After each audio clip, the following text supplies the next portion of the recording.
Bienvenue dans cette nouvelle édition du 12-15. Au sommaire, le Parti démocratique vert du Rwanda a saisi la justice sur le processus de changement constitutionnel.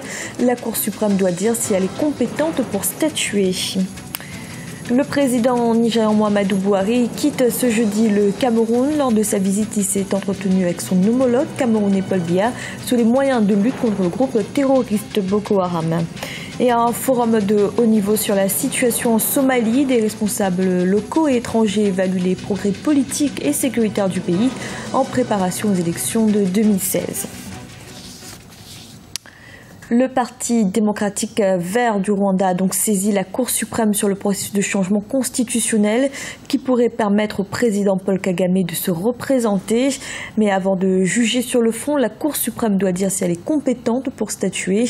La deuxième audience a eu lieu ce mercredi. Un reportage de notre correspondant Oliva Chakota.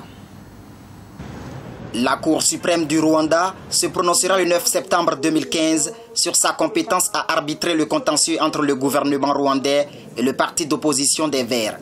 L'affaire qui oppose les deux partis est relative à la modification de l'article 101 de la Constitution qui ouvrirait la voie à un troisième mandat du président Paul Kagame. L'audience qui a eu lieu ce mercredi 29 juillet devant les sages de la Cour suprême a permis à chaque parti de présenter son argumentaire. Vraiment, nous avons pu démontrer en fait la compétence de la Cour suprême, tandis que les autres disaient bien que les lois n'ont pas prévu comment la Cour suprême peut protéger la Constitution.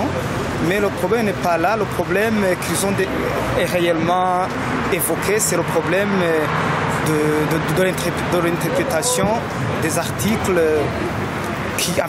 qui risque d'être changé. Les parlementaires rwandais ont débuté le 20 juillet 2015 des consultations populaires sur un probable amendement de la Constitution. Une opération qui prendra fin le 11 août prochain. De son côté, le Parti des Verts, opposé à ce projet, reste déterminé pour la suite. Nous appelons les juges à bien se pencher sur ce dossier d'amendement et nous leur faisons confiance. Les nombreuses personnes qui demandent un changement constitutionnel pensent qu'elles ont raison, mais nous leur prouverons le contraire. On va toujours s'opposer à ce projet et plus tard, on va saisir la Cour de justice de l'Afrique de l'Est si on n'obtient pas gain de cause ici. Les sages de la Cour suprême seront en vacances en août 2015. Le procès reprend début septembre. Le président nigérian Muhammadu Buhari achève ce jeudi sa visite officielle au Cameroun. Mercredi, il s'est entretenu avec son homologue camerounais Paul Biya. Les deux chefs d'État ont échangé principalement sur l'aspect sécuritaire avec les moyens d'améliorer leur coopération dans la lutte contre le groupe terroriste Boko Haram. Un reportage de notre correspondant Narcisse Doumbé, commentaire Birama Saonera. La montée en puissance et la récurrence des attaques terroristes kamikazes de Boko Haram préoccupent les chefs d'État nigérians et camerounais. À la faveur de la visite de Muhammadu Buhari à Yaoundé, sa toute première dans la capitale camerounaise, les deux dirigeants ont échangé longuement sur les questions sécuritaires. Pour le président Paul Biya, les conséquences des actes de cette secte djihadiste affiliée au groupe État islamique nécessitent plus de fermeté et de collaboration. Ces exactions et ces crimes compromettent la paix sociale autour du lac Tchad et particulièrement dans nos deux pays. Les morts et autres victimes se multiplient. Les activités économiques se crispent dans les zones perturbées. Le nombre de réfugiés et de déplacés ne cesse de s'accroître. Nous ne pouvons pas laisser cette gangrène prospérer. Nous devons mutualiser nos moyens, conjuguer nos forces, partager nos expériences. Taxé de laxiste dans la guerre contre Boko Haram par de nombreux observateurs, le Nigeria souhaite aujourd'hui faire bonne figure. Muhammadu Buhari, au pouvoir depuis 2 mois seulement, a réitéré son engagement à vaincre le groupe terroriste dirigé par Aboubakar Sekao. Permettez-moi de vous assurer de la poursuite des efforts inlassables que je mènerai pour maintenir l'intégrité territoriale du Nigeria, protéger les vies et les biens de nos citoyens, ainsi que mon engagement à continuer à collaborer avec le Cameroun et nos voisins dans le cadre de la commission du bassin du lac Tchad.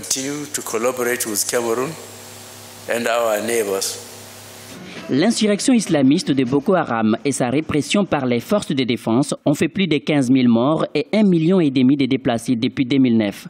Sur le terrain, les pays engagés dans ce conflit attendent toujours le déploiement de 8 700 hommes de la force multinationale, dont le commandement sera basé à N'Djamena, la capitale tchadienne. Et le président nigérian Muhammadu Buhari sera ce samedi à Cotonou au Bénin. Il doit effectuer une visite officielle de 24 heures. Il rencontrera son homologue Boni Yayi pour évoquer le renforcement de la coopération entre les deux pays. Et à nouveau, la lutte contre le groupe terroriste Boko Haram devrait être au programme des discussions. Un forum de haut niveau sur la situation en Somalie a débuté ce mercredi à Mogadiscio. Des responsables somaliens et étrangers sont réunis afin d'évaluer les progrès politiques et sécuritaires. Il est notamment question de 2016 qui correspond à la fin du mandat de l'actuel gouvernement. Grazela Tchakonte. Où en est la Somalie sur le plan politique, économique et sécuritaire? Un forum de partenariat de haut niveau s'est ouvert ce mercredi 29 juillet à Mogadiscio pour évaluer les progrès du pays dans ces différents domaines. Un forum de 2 jours co-organisé par le président Hassan Sheikh Mohamud et le représentant spécial du secrétaire général des Nations Unies en Somalie. Objectif, relever les défis qui entravent la mise en œuvre d'une paix durable et atteindre les objectifs contenus dans le New Deal pour la Somalie. Ces derniers mois, la Somalie a réalisé de grandes avancées. 3 administrations régionales ont été établies de manière pacifique. La Commission fédérale et la Commission nationale indépendante ont été restaurées. La révision de la Constitution est en cours et un plan d'action pour le processus électoral de 2016 sera prochainement adopté. L'avenir de la Somalie est ancré dans la démocratie et ne sera garanti que par l'inclusion, la diversité et l'égalité d'accès à cette démocratie. Des consultations nationales et la mise en place d'un plan d'action pour le processus électoral de 2016 ont également été annoncées. Des annonces qui illustrent les progrès réalisés et traduisent la détermination des autorités somaliennes à franchir une nouvelle étape. Ce que nous entendons et ressentons en Somalie est quelque chose de relativement rare et important. Un pays qui se retrouve et qui tend progressivement vers une meilleure gouvernance après des décennies de conflits où le dialogue politique avait été remplacé par celui des armes.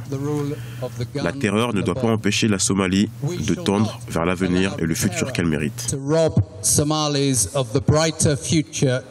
Malgré ces avancées, l'heure n'est pas à l'autosatisfaction pour autant. Encore faut-il maintenir la dynamique du changement. Les Nations Unies appellent pour cela les autorités somaliennes à renforcer les institutions qui jouissent de la confiance de la population. Et selon l'institution internationale, le pays semble sur la bonne voie. Au Burkina Faso, le Conseil national de transition ouvre une enquête afin d'assainir l'environnement économique. Le 30 juin dernier, une résolution avait été adoptée sur la fraude fiscale, l'impunité et les chèques sans provision. Le CNT veut ainsi que les contribuables paient ce qu'ils doivent à l'État. Emmanuel Milimono. Opération d'assainissement de l'environnement économique au Burkina Faso. Le Conseil national de la transition a mis en place une commission d'enquête sur la fraude fiscale, l'impunité et les chèques sans provision. Elle va permettre l'audition de certains ministres du gouvernement, les premiers responsables des régies financières et de leurs directeurs centraux, ainsi que les acteurs judiciaires, notamment la Cour des comptes. Les députés veulent ainsi limiter les dégâts d'une gestion des finances publiques marquée ces 5 dernières années par la fraude et l'évasion fiscale. Il y a des chèques qui ont été émis pour le compte de l'État par des usagers et qui sont revenus impayés. Et il y a aussi des sommes qui sont dues à l'État et qui malheureusement n'ont pas pu être recouvrées du fait de la mauvaise foi de certains contribuables. Plus d'une 60aine de personnes seront auditionnées dans le cadre de cette enquête parlementaire du CNT. Selon le ministre des Finances, le Burkina Faso a perdu seulement avec les chèques impayés près de 25 milliards de francs CFA ces 5 dernières années. L'enquête parlementaire va porter sur la situation des personnes physiques ou morales dont le chiffre d'affaires est égal au moins à 50 millions de francs CFA. Il s'agira d'indexer tous les mauvais contribuables afin de les obliger à s'acquitter de leurs dettes envers le trésor public. L'impact que cela peut avoir, c'est de renforcer les recettes budgétaires de l'État burkinabé, étant donné que toute fraude fiscale représente un manque à gagner pour l'État au niveau de son budget. Or, on sait très bien que les États n'ont que leur budget pour investir dans tout ce qui est dépenses sociales. Ça va incontestablement permettre à l'État de pouvoir augmenter son budget annuel. À une échelle plus grande, la fraude fiscale fait perdre plus de 18 milliards de dollars chaque année seulement à l'Afrique de l'Ouest. Ces capitaux sont constitués essentiellement de ceux des multinationales étrangères. Le Burkina Faso, qui n'est pas épargné par ces phénomènes, devra faire face également aux pertes causées par les entreprises à l'échelle nationale. Des déficits de recouvrement des impôts qui pèsent énormément sur l'économie du pays. Et sachez que le nombre d'infections par le virus Ebola a atteint son niveau le plus bas depuis le début de l'épidémie en Afrique de l'Ouest. L'annonce a été faite ce mercredi par l'Organisation mondiale de la santé. Un seul cas en Sierra Leone inquiète encore les autorités sanitaires. C'était le journal de la rédaction. Merci de l'avoir suivi. Retrouvez dans un instant une nouvelle édition de l'information.